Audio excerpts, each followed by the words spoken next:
uh, I don't want to go into a lot of details, Sure. but No, there's important. a good deal of crime. There's a lot of gang activity. It's a good job for me because I just came from 2.5 years teaching at a charter school in Memphis City Schools. So it's a background that I'm very familiar with, and it's an opportunity that I'm very excited to take on because I got to understand firsthand what it was like for urban youth to just the challenges that they face and what it's like for an economically disadvantaged school system to try and provide positive opportunities for our young people. Thank you. Thank you very much, and thank you for serving. And thank you for your dedication. My friends, I want to be President of the United States because I believe we face a transcendent challenge of radical Islamic extremism. But I also want to be President of the United States because I believe I can inspire a generation of Americans to serve a cause greater than their self-interest. You are an example of a person who's serving a cause greater than their self-interest. I am not familiar with your particular organization. I am familiar with a number of organizations, such as, for example, an outfit called ONE, O-N-E.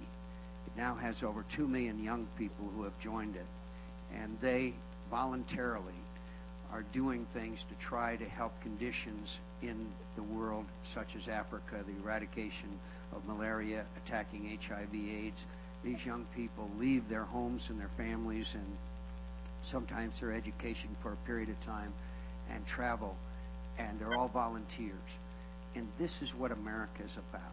This is what America is about. We've always served a cause greater than our self-interest. And these young men and women in the military today are probably the best example of it. But I'm pleased that we have organizations such as City Year, as you know, part of AmeriCorps, where young people go to schools in America and spend a year of their lives teaching other children how to read and those rudimentary skills that are necessary to move forward in our society. So all I can tell you, I think there's a vital role for NGOs. I think there's a vital role. I think volunteerism is the answer to a lot of our problems. I think some of those are faith-based organizations, which I support strongly. Some are not. But what you're doing is the essence of America and what it's all about. And I'm proud to know you, and I thank you for coming here today. Well, thank you. It's kind of interesting because I gave a speech in the terrorist class this morning on radical Islamic extremism. That's another one of my interests. I did have a second question. What would you do to help educate young people to the threats that our nation faces? Because I think in a lot of cases, our young people maybe aren't as aware of what's going on in the rest of the world as they should be, and I'll close with that. Oh, I think we need to continue to make Americans aware of the implacable evil that we are facing. You know, my friends, you might have noticed a few weeks ago, these jihadists took 2 young women who were mentally disabled in Baghdad, put suicide vests on them, sent them into a marketplace, and by remote control detonated those suicide vests. Now that's evil. That's the kind of evil that's transcendent. I think Americans need to know better the real face of this evil, whether they're in Afghanistan with an effort to restore the Taliban, which is counter to everything we stand for and believe in, to Al-Qaeda, to these various extremist organizations throughout the world that are united by the internet to a large degree. And we have to do a much better job in cyberspace. Friends, as you know, Osama bin Laden is able every few weeks to get out a message from some obscure place in the world that reaches billions of people, where he instructs, motivates, and recruits people to his evil cause. We also have to attack the roots of this extremism, which is societies that oppress and repress their people and don't give them an opportunity for the human rights and the rights of all citizens, that all of us are endowed with certain inalienable rights, whether we happen to live in the United States or any place in the world. So we have a big job ahead of us. And one of the ways to do that, I think, is the ideological struggle. I think the military struggle is important, the diplomatic, intelligence, all those things, but the ideological struggle is going to be the one that determines the future of the world. I think I've got two more. Is that right, my friends? Yes, ma'am. Both.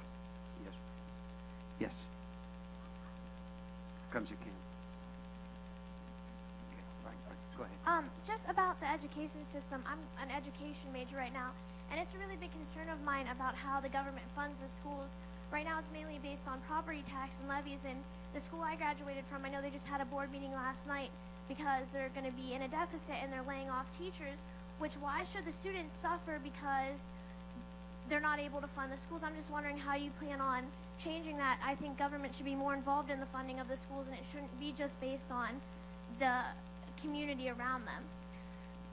I think the United States of America has to invest whatever it can into education and training of our young people. But it has traditionally been a state and local funding situation and I think it needs to stay that way.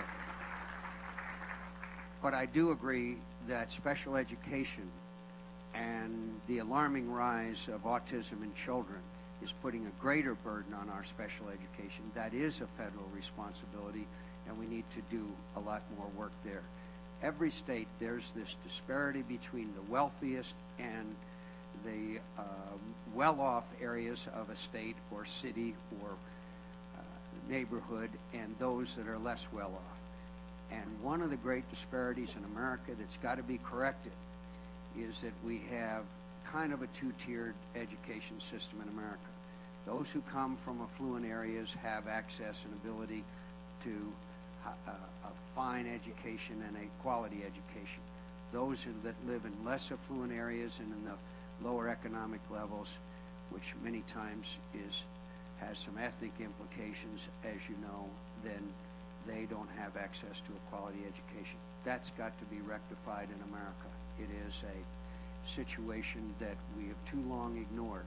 And I'm not saying that there's a huge role for the federal government in that and the funding area, but certainly we need to have a better opportunity for people in America who are lower income.